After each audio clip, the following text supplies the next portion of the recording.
Assalamualaikum warahmatullahi wabarakatuh. Bertemu lagi dengan saya Abah Hisol, membahas tentang materi tentang tasamuh atau toleransi. Sebelumnya mari berdoa bersama-sama dengan bacaan suratul Fatihah. Semoga pertemuan ini bisa menjadi pertemuan yang barokah dan kita dalam kondisi pandemi ini diselamatkan oleh Allah Subhanahu wa taala dari penyakit COVID-19. Biniyatul Qubul Al-Fatihah. Anak-anakku sekalian yang saya banggakan, kita tahu bahwa tasamuh ya, atau toleransi itu dalam pengertian bahasa Indonesia itu didefinisikan sebagai sikap tenggang rasa, menghargai, membiarkan, membolehkan, pendirian, pendapat, pandangan, kepercayaan, kebiasaan, kelakuan, dan sebagainya. Sehingga bisa kita simpulkan secara sederhana, yaitu toleransi itu adalah mengembangkan sikap tenggang rasa pada orang lain atau saling menghargai itu. Kalau dalam pengertian yang lebih luas itu toleransi bisa toleransi beragama, toleransi terhadap keyakinan atau toleransi yang lain. Untuk membahas toleransi ini sangat erat hubungannya dengan pluralisme. Pluralisme itu artinya keberagaman. Jadi di Indonesia itu banyak kelompok, banyak ras, banyak suku, sehingga kemajmuan itu harus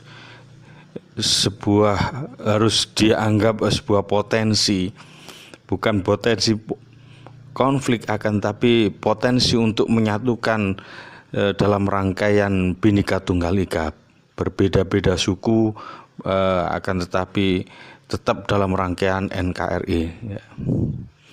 Anak-anakku yang saya banggakan, gitu ya, di Al-Quran itu ada sebuah isyarah yang memberikan ajaran kepada kita yang berbunyi begini di surat Al-Hujurat ayat 13. A'udzubillahi minasyaitonirrajim. Bismillahirrahmanirrahim. Ya ayyuhan nasu inna khalaqnakum min dzakari wa untha wa ja'alnakum syu'uban wa qabaila lita'arafu inna akramakum indallahi atqakum innallaha alimun khabir. Yang artinya, hai manusia, sesungguhnya kami menciptakan kamu dari golongan laki-laki dan perempuan dan menjadikan kamu berbangsa-bangsa dan bersuku-suku supaya kamu saling kenal mengenal. Sesungguhnya yang paling mulia di antara kamu di sisi Allah ialah orang-orang yang paling bertakwa di antara kamu. Sesungguhnya Allah Maha mengetahui lagi Maha mengenal. Surat Al-Hujurat ayat 13. Ayat ini menggambarkan kepada kita bahwa kita dalam hidup berbangsa itu harus saling kenal mengenal. Jadi berbeda suku, berbeda warna kulit, berbeda agama, biasa. Akan tetapi kita harus memahami bahwa keberagaman itu menjadi satu potensi untuk menjadikan negara kita itu menjadi yang negara bardatun, thayyibatun, warabun ghafur, karena masyarakatnya itu memahami tentang pluralisme, kemajmuan, keberagaman. Memang perlu diketahui, gitu ya. Jadi pada ayat ini di bawahnya ada penegasannya. Inna akramakum indallahi atqakum. Sesungguhnya semulia-mulia kamu di sisi Allah itu ada orang yang bertakwa. Jadi orang mulia pada pandangan Allah itu bukan karena kulitnya yang kuning, kulitnya putih, kulitnya yang hitam, atau kulitnya yang mulus, atau hartanya yang banyak atau yang lain. Tetapi di mata Allah orang yang mulia yaitu orang yang takwanya, yang sangat bertakwa kepada Allah Subhanahu wa taala.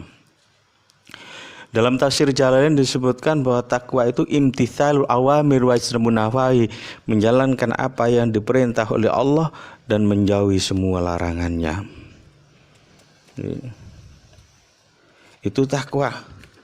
Dan janji Allah, siapapun yang mau bertakwa kepada Allah, maka orang itu akan diberi oleh Allah Subhanahu wa taala, wattaqullaha wa yu'allikumullah. Takwalah kamu kepada Allah, Allah akan mengajarkan kamu. Orang yang mau bertakwa, menjalankan apa yang diperintah oleh Allah, menjauhi larangannya, maka dimudahkan untuk belajar ilmu.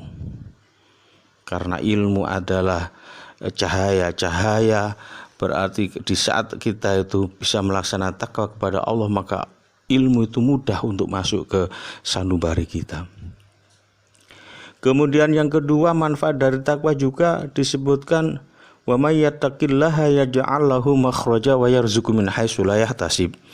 Barang siapa yang mau bertawakal kepada Allah, maka Allah akan menjadikan semua permasalahannya jalan keluar. Apa dadi masalah, insyaallah akan dapat jalan keluar dari Allah Subhanahu wa taala.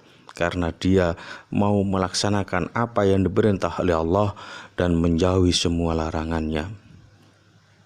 Tidak itu saja, wa yarzuqhu min haitsu la yahtasib, dan Allah akan memberikan rezeki yang tidak terduga-duga. Untuk itu di saat kita mau bertakwa kepada Allah, maka apa yang menjadi keinginan kita akan diwujudkan oleh Allah Subhanahu wa taala. Apa yang menjadi kebutuhan kita akan dicukupi oleh Allah Subhanahu wa taala. Jadi pluralisme di keberagaman biasa, perbedaan pendapat, perbedaan suku, perbedaan agama biasa. Akan tapi kita sebagai umat Islam harus yakin bahwa keberagaman itu bisa meningkatkan kita takwa kepada Allah Subhanahu wa ta'ala. Itu yang paling penting. Itu saja untuk pertemuan kali ini. Semoga bisa bermanfaat dan kita semua bisa tergolong menjadi orang-orang yang muttaqin, orang-orang yang bertakwa, orang-orang yang menjalankan apa yang diperintah oleh Allah dan menjauhi seluruh larangannya. Dan semoga saja kita bisa menjadi kontribusi negara kita menjadi negara yang baldatun thayyibatun wa rabbul ghafur, dengan kita mengamalkan, kita mampu toleransi terhadap masyarakat, hidup berbangsa dan bernegara, menjadi negara yang damai, negara yang baldatun thayyibatun wa rabbul ghafur. Kurang lebihnya mohon maaf. Wallahul muwaffiq. Assalamualaikum warahmatullahi wabarakatuh.